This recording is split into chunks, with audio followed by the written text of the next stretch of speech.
a humorous traditional poem for you now,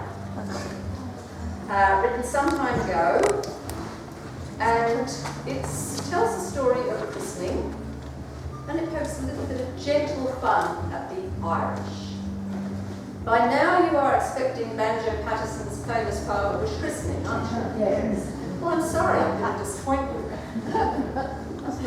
This poem was written around the same period by a poet with the pen name of Priam, and he simply called his poem The Christening.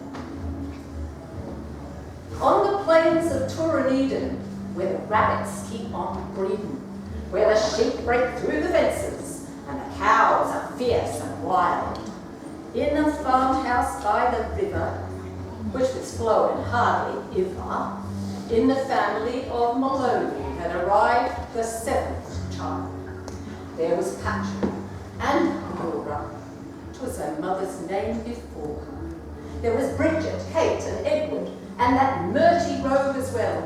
And with number 7 squealing, old Maloney said, with feeling, "The gods, 'tis I'm the man deserves to end his days in hell.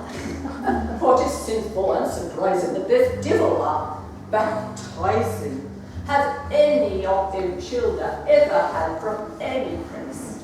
Fair, if Father Dooley knew it, him that married me to rue it, of purgatorial penance I would get a fearful taste. Now, I hear that at the station there's a priest of reputation, a jolly boy who'd christen them and never turn a kid. I'll send for him tomorrow, for 'tis shame to me and sorrow that I've never sought his reverence all the time that he's been there." So Maloney in the morning at the station gave his warning, and Father McAnulty heard his story with a grin. "You muster up the 7 and I'll get them all to heaven this evening, after sunset, just as fast as they'll come here." That night, the 9 Maloneys, with their neighbours and their cronies, sat waiting for the father, who arrived a little late. There were lights and water handy, and maybe a drop of brandy, when Father McAnulty's trap pulled up outside the gate. Their thirst they had abated in the hour that they had waited, for a christening needs the comfort of a drop of good poteen, and Maloney's nose was reddened, and his eyes a trifle deadened, but 'twas dark within the parlour, so they couldn't well be seen.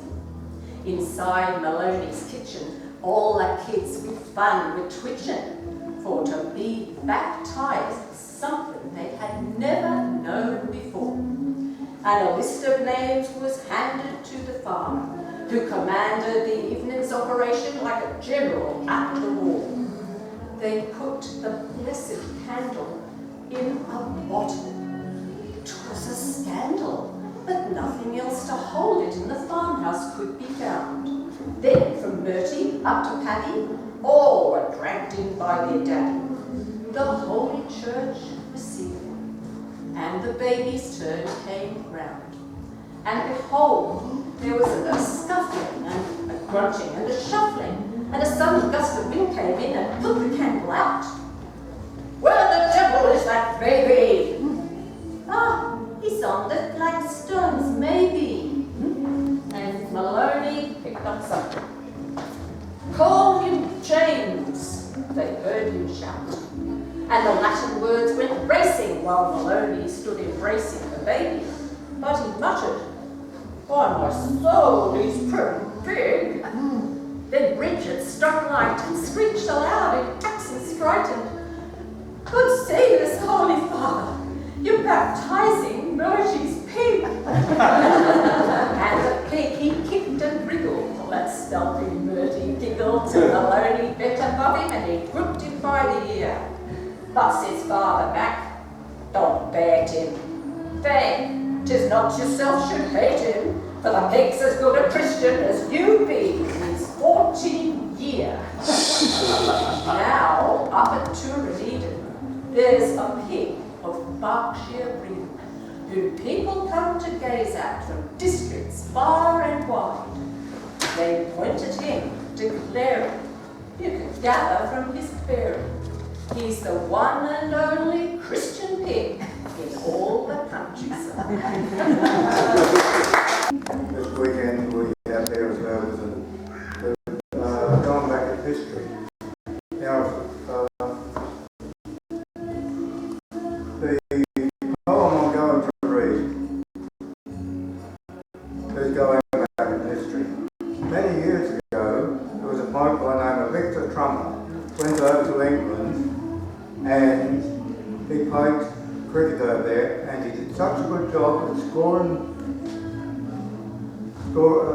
runs that when he came back to Australia in 19th of December 1903, they held a reception for him in the Sydney Town Hall. At that reception, a bloke by the name of Thomas Spencer recited a poem, and the poem went something like this. A peaceful spot is Piper's Flat. The folk that move around, they keep themselves by keeping sheep and ploughing up the ground. But the climate is erratic and the consequences are the battle with the elements is everlasting war. We plough and sow and harrow, then we sit down and pray for rain.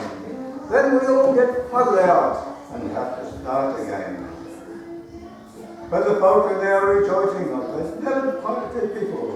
We played Monongo and the bugle topped the score.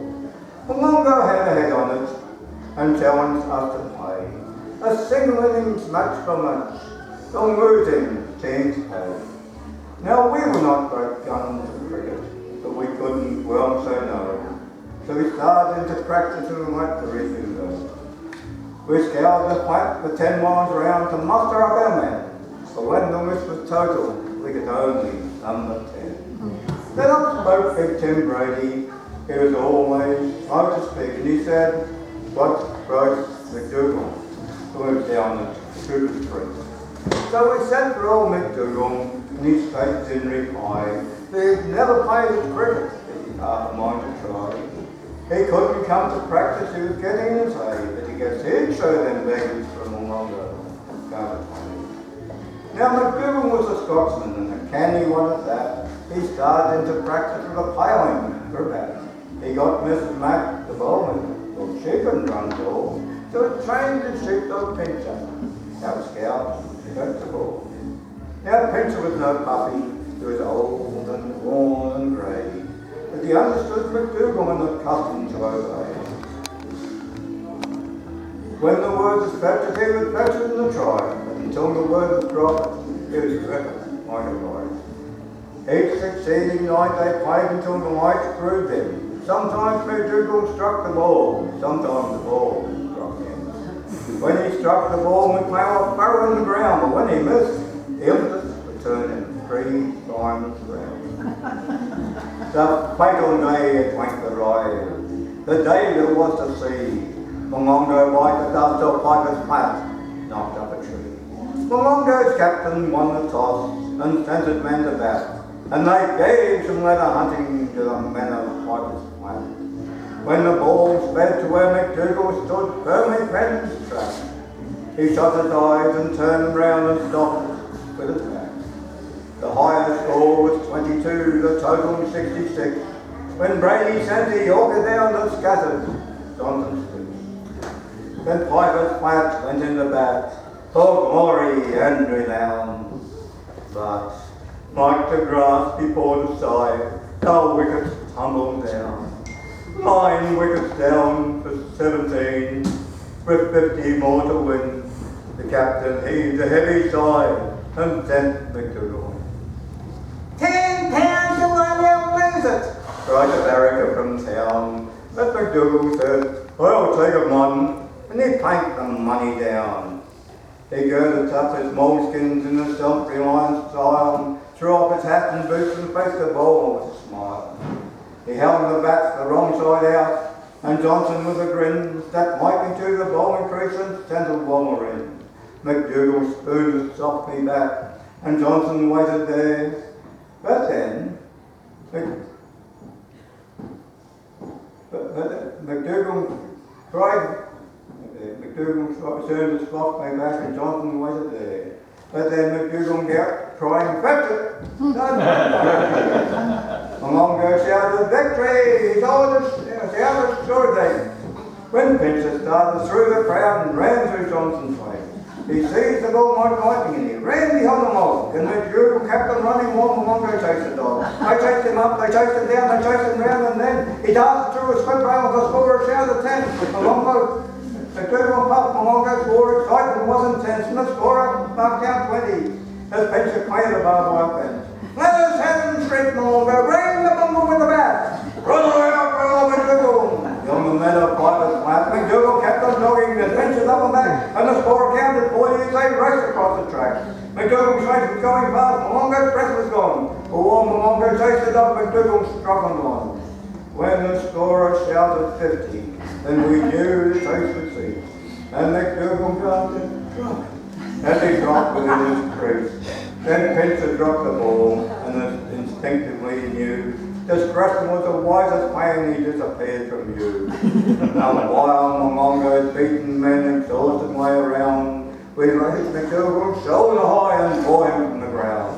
We bore him to McGinnis's, where much was already laid. We filled him up with whiskey punch, for which Mongo paid. We drank ourselves in bumblers, and we cheered him 3 times 3. And when Mongo got their breath, Mongo joined the spree. And the critics say they never saw a cricket match like that. When McDougall broke the record in the game at Piper's Pat, and the folk who do were making like they never did before. We played Mongo 3, and McDougall up the score.